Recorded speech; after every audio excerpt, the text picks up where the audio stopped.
कतहु मुनि न उपदेश ही ज्ञाना, कतहु राम गुण करहि बखाना।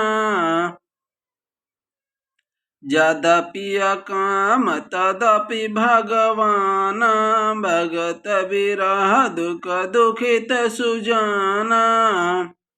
वे कहीं मुनियों को ज्ञान का उपदेश करते और कहीं श्री रामचंद्र जी के गुणों का वर्णन करते।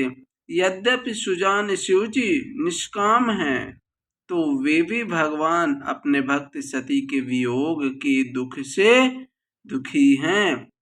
एहि विधि गयउ काल बहु बीती, नित्य नया होहि राम पद प्रीति। नेम प्रेम शंकर कर देखा, अविचल हृदय भगति कय रेखा।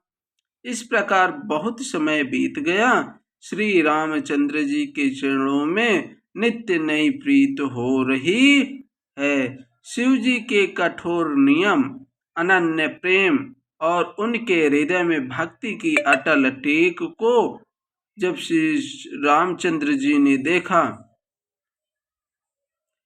प्रगटे हैं राम कृतज्ञ कृपाला, रूपशील निधि तेज विशाला।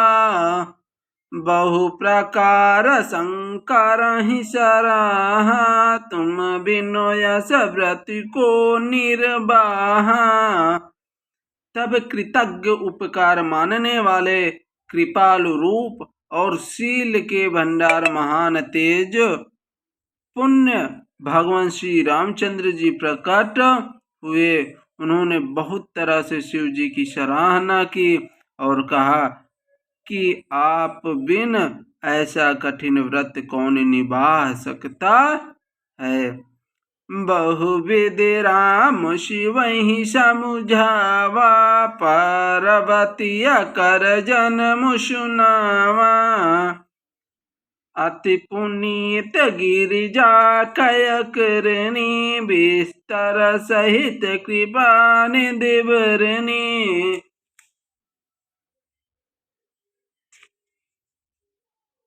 श्री रामचंद्र जी ने बहुत प्रकार से शिव जी को समझाया और पार्वती का जन्म सुनाया। कृपा निधान श्री रामचंद्र जी ने विस्तार पूर्वक पार्वती जी की अत्यंत पवित्र करनी का वर्णन किया। नाथ सकल समपदा तुम्हारे, मैं सेवक समेत सुत नारे। अब विनती मम सुनहु शिव, जो मो पर निज नेव। जाय विवाहु शैल जई, यह मोहि मांगे देव। फिर उन्होंने शिव जी से कहा, हे शिव जी, यदि मुझ पर आपका श्रोत है तो अब आप मेरी विनती सुनिए। मुझे यह मांगे दीजिए कि आप जाकर पार्वती के साथ विवाह कर लें।